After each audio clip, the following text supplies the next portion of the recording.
Questo sono io. Sono ormai giorni che il divieto di uscire di casa ha profondamente cambiato le vite di tutti noi.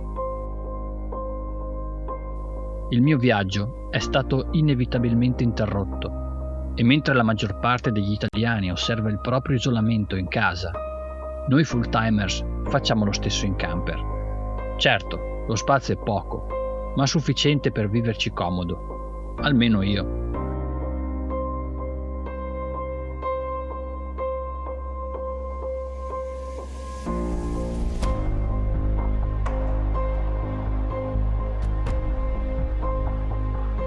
Uscire è diventato un rischio e dovendo anche io seguire le regole, cerco di limitare il tempo che trascorro fuori.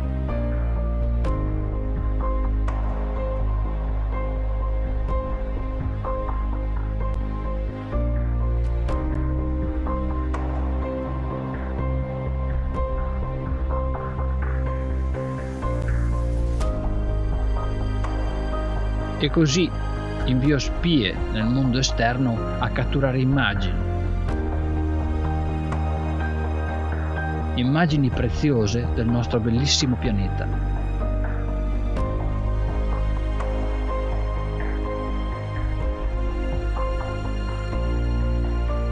Le giornate sono meno produttive e a volte oziose, ma credo che tutti noi abbiamo trovato qualcosa che ci impegni la mente. Abbiamo rispolverato vecchi hobby, vecchie abitudini e forse questa pausa forzata non è del tutto inutile.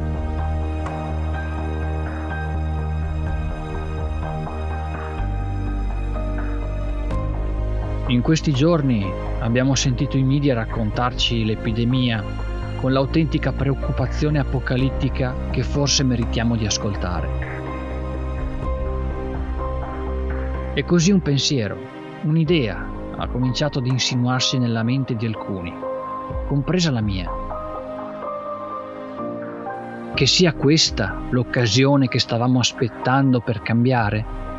Pensateci, cosa stiamo imparando in questi giorni? Non stiamo riscoprendo forse alcuni dei valori che hanno sempre permesso all'uomo di evolversi e prosperare sul pianeta? Non stiamo forse cominciando a ricordare quale sia il significato dell'esistenza stessa? In questi ultimi anni abbiamo assistito ad un esponenziale sviluppo tecnologico e parallelamente ad un deterioramento costante e proporzionale della qualità della nostra vita, ma soprattutto abbiamo osservato la nostra casa bruciare per giorni, mesi. Abbiamo condiviso milioni di immagini sui social della sofferenza che gli eventi catastrofici degli ultimi anni hanno causato, la devastazione stessa innescata dal cambiamento climatico. Abbiamo applaudito per Greta e ci siamo indignati nel vedere montagne di plastica galleggiare nei nostri mari. Abbiamo sentito in fondo allo stomaco, forse troppo in fondo, che c'è qualcosa che non va. Perché mentre scorrevamo rapidamente quelle immagini, con un gesto quasi involontario sui nostri smartphones, la nostra mente era scollegata. Mentre la nostra casa bruciava, con noi dentro, noi avevamo la testa altrove. Pensavamo ai mercati, all'economia, allo shopping, al lavoro, ai dissidi, agli interessi di pochi a discapito di molti. Completamente disconnessi dalla realtà, morivamo lentamente, senza muovere un dito per cercare di salvarci. Abbiamo portato nella nostra vita qualcosa di innaturale, qualcosa di talmente sbagliato da essere contro qualsiasi legge naturale al mondo. Abbiamo portato l'estinzione nella nostra vita. Abbiamo accettato con superficiale rassegnazione di essere i responsabili dell'estinzione della nostra specie. Non solo, non lo abbiamo semplicemente accettato, ma l'abbiamo addirittura invocato come soluzione ai nostri problemi. Abbiamo perso ogni speranza, gettato il ferro a fondo. Abbiamo creduto che fosse possibile semplicemente lasciar perdere, che la vita non avesse un suo piano di riserva che include tutti noi.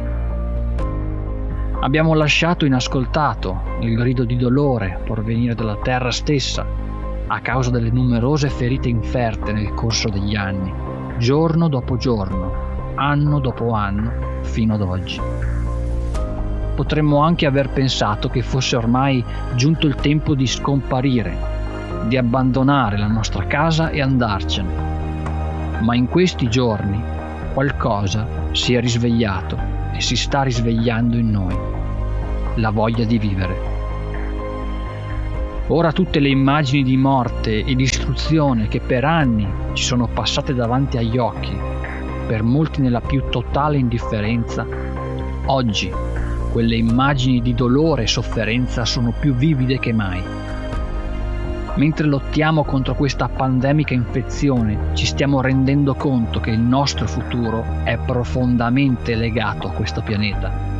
Il nostro forte legame con la Terra e la natura, che da millenni ci guida nel nostro percorso evolutivo, si sta risvegliando, e la pace ed il silenzio che sta inondando le nostre città non è il segno della fine, ma di un nuovo inizio. Recuperando la nostra umanità e riallacciando il legame con la terra, possiamo tornare a prosperare. La vita sta chiamando ognuno di noi a reagire. Abbiamo una responsabilità verso noi stessi e verso tutti, quella di vivere. È nei nostri geni, è nella nostra natura. La nostra terra ci sta chiamando, come una madre che richiama i suoi figli quando si allontanano troppo e rischiano di perdersi. E come una vera madre, per quanto la facciamo soffrire, non smetterà mai di amarci e di essere lì per noi. Madre Terra ci sta implorando con tutte le forze di fermarci e smettere di distruggere.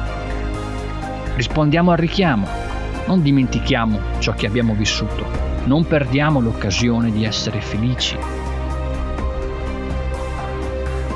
Mai nella storia dell'uomo abbiamo avuto così tanti eventi catastrofici convergere assieme. Guerre, malattie, distruzione, morte, inquinamento, il collasso di un sistema altrimenti perfetto, dove sperimentare la vita in tutta la sua bellezza. Mai come ora abbiamo avuto la possibilità di fermarci e riflettere su ciò che veramente è importante. La vita è importante. La nostra casa è l'unica cosa che ci tiene veramente in vita. Non ne abbiamo un'altra. Questa è l'unica priorità. La nostra casa è in fiamme. Il calore del fuoco ci ha finalmente svegliato dal torpore che ci impediva di vedere. Ora non giriamo la testa dall'altra parte, facciamo quello che va fatto, occupiamoci della nostra casa e conosceremo per la prima volta il significato vero e illimitato della felicità. Non dimentichiamo, fermiamoci, ascoltiamo e agiamo.